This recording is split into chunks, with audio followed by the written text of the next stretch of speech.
Bismillahirrahmanirrahim. Dear students, we are continuing chapter number 3.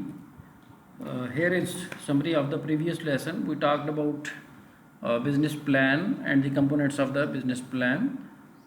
We discussed in detail that what the business plan is and what are the main components of a business plan. Today we are going to discuss measuring the size of the business, that how size of the business is measured.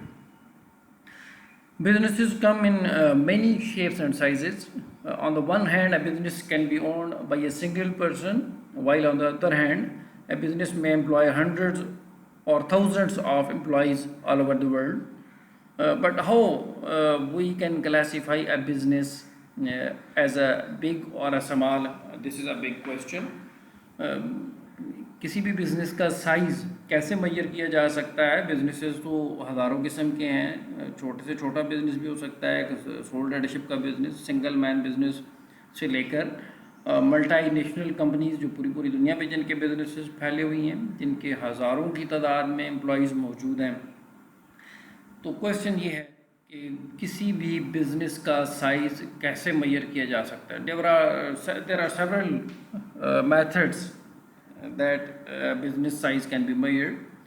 The most prominent are on the basis of number of employees, or the value of output, or the value of sales, or the value of capital employed, or on the basis of profit. Now we will discuss in detail one by one all of these elements. The very first is measuring size of business on the basis of number of employees.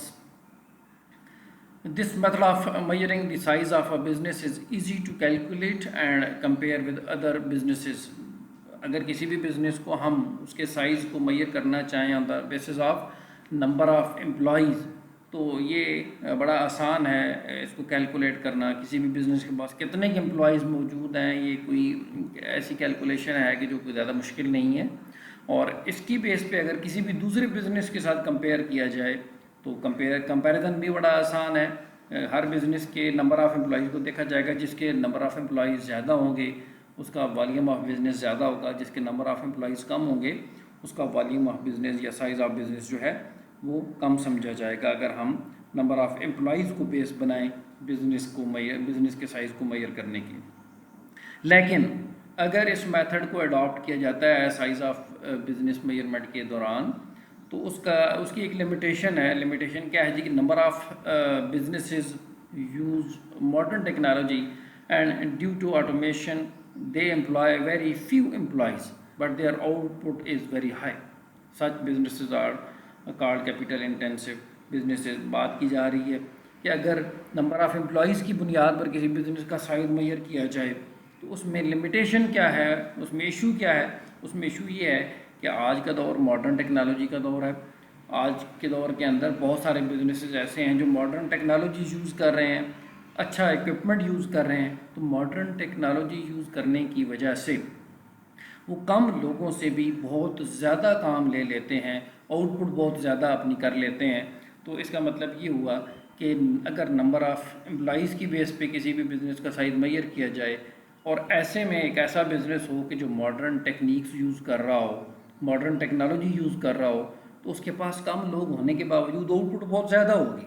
तो ये इस तरह ये misleading हो सकता है हमारे लिए.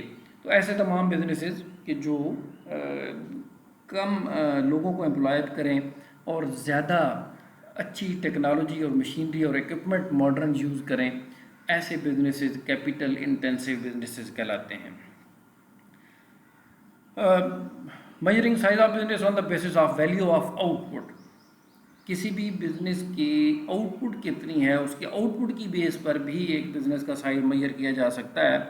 Measuring business size by comparing the value of output is common method especially in the industries which are involved in the same business activity. किसी भी बिजनेस के साइज़ को मेजर करने के लिए अगर वो एक ही जैसे बिजनेसेस हैं तो उनमें ये बहुत ज़्यादा कॉमन टेक्निक यूज़ होती है कि वैल्यू ऑफ आउटपुट देखी जाएगी, किस बिजनेस की आउटपुट कितनी है उसकी बेस पे उसके साइज़ का अंदाज़ा लगाया जाता है, एस्टिमेट किया जाता है। जिस बिज़नेस की आउटपुट ज़्यादा होगी, प्रोडक्शन ज़्यादा होगी, वो बड़ा बिज़नेस कंसिडर किया जाएगा, और इसी तरह से जिसकी आउटपुट कम होगी वो छोटा बिज़नेस कंसिडर किया जाएगा। लेकिन अगर इस मेथड को साइज़ ऑफ बिज़नेस मेजरमेंट के दौरान, यानी वैल्यू ऑफ आउटपुट मेथड को अगर हम यूज़ करते हैं, तो इसकी भी कुछ लिमिटेशंस हैं।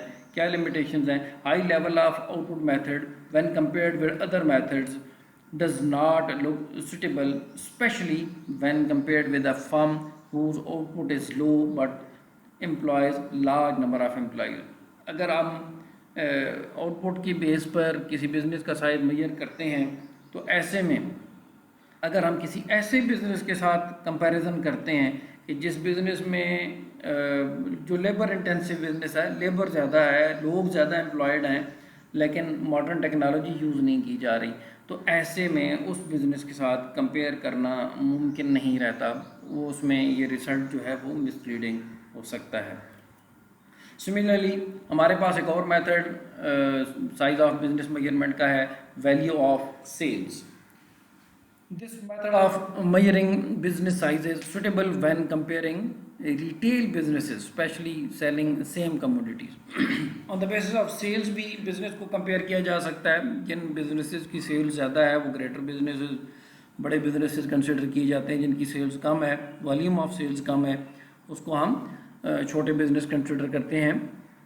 और ये मेथड जो है ये बहुत कॉमनली यूज़ होता है रिटेल बिजनेसेस के अंदर, स्पेशली ऐसे बिजनेसेस के अंदर जो सेम कमोडिटीज़ सेल आउट कर रहे हैं। वैल्यू ऑफ सेल्स की बेसिस पे अगर किसी बिज़नेस का साइज मेजर किया जाए तो उसकी भी लिमिटेशंस हैं। उसमें अगर हम देखें तो this method could mislead when comparing businesses with which sell different commodities. अगर तो सेम कमोडिटीज़ की सेल है तो फिर तो उसका कंपैरिजन चलें, एक उसके लिए हमारे पास लॉजिक डेवलप होती है। लेकिन एक ऐसा बिज़नेस जिसकी कमोडिटीज़ ही अलग हैं, जिसकी प्रोडक्ट्स ही बिल्कुल डिफरेंट हैं, ज़ाहिर है उसका एक दूसरी प्रोडक्ट के साथ कंपैरिजन मुमकिन नहीं है उसकी सेल्स का। तो इस तरह से ये भी लिमिटेशन इसकी कंसिडर की जानी ज़रूरी है। Similarly, another method for measuring size of business is the value of capital employed। कितना कैपिटल एम्प्लॉय किया गया है, लगाया गया है बिजनेस के अंदर। जिस बिजनेस के अंदर कैपिटल ज़्यादा एम्प्लॉय किया जाएगा, ज़्यादा इन्वेस्टमेंट की जाएगी, उसको एक बड़ा बिजनेस कंसिडर किया जाएगा। और इसी तरह से अकॉर्डिंगली जिस बिजनेस के अंदर एम्प्लॉयड कैपिटल जो है वो स्मॉलर होगा, वो छोटा बिजनेस कंसिडर किया जाएगा।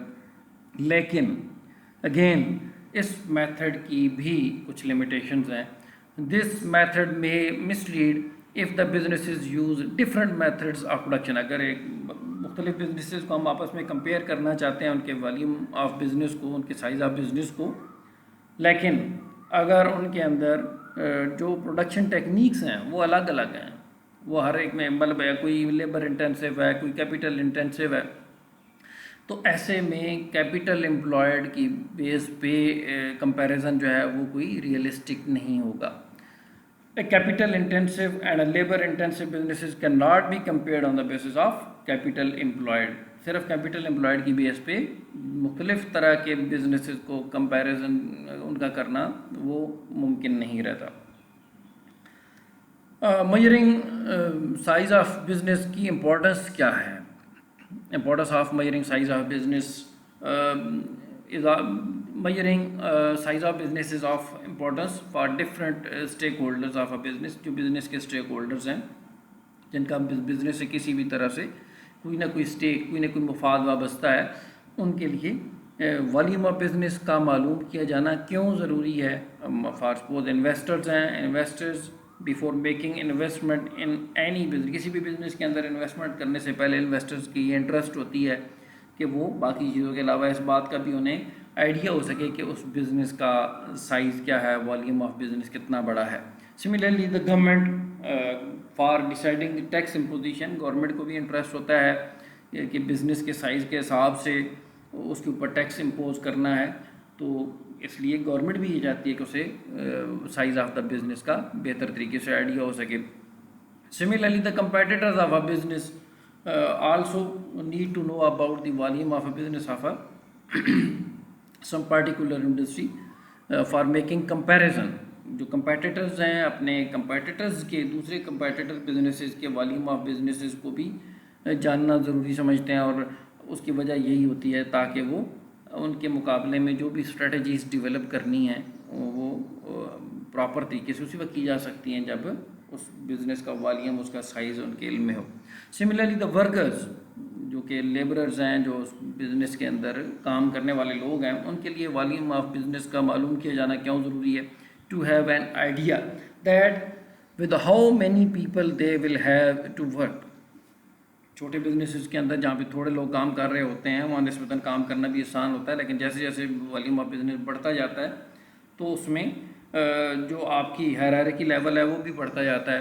तो जो वर्कर्स हैं उनको भी वॉल्यूम ऑफ बिज़नेस से ये इंटरेस्ट हो सकती है ताकि उन्हें बेहतर तौर पे आइडिया हो सके कि उन्हें कितने लोगों के साथ मिलकर काम करना पड़ेगा। सिमिलरली द बैंक्स टू जज the importance of a loan for a business compare to its volume. जो बैंक्स हैं या बाकी फाइनेंशियल इंस्टीट्यूशंस हैं जहाँ से आमतौर पे बिजनेसेस जो है वो लोन्स लेते हैं, ये फाइनेंशियल इंस्टीट्यूशंस क्यों वॉल्यूम ऑफ बिज़नेस को एनालाइज करना चाहते हैं? ताकि उन्हें अंदाज़ा हो सके कि जिस बिज़नेस को वो लोन एडवांस करने जा रहे हैं वो कितना बड़ा बिज़नेस है, वो ये लोन वापस करने की पोजीशन में होगा भी या नहीं। तो इस तरह से ये सारे डिफरेंट स्टेक होल्डर्स हैं कि जिनके डिफरेंट इंटरेस्ट्स हैं बिज़नेस के अंदर, और उनको वॉल्यूम ऑफ बिज़नेस के जो हवाले से जो इन्फॉर्मेशन है उनके लिए अहमियत रखती है। Here is summary of the discussion for today. We talked about the importance of measuring size of a business for different stakeholders, and in addition to this we also talked about different methods that are commonly used while measuring the size of a business.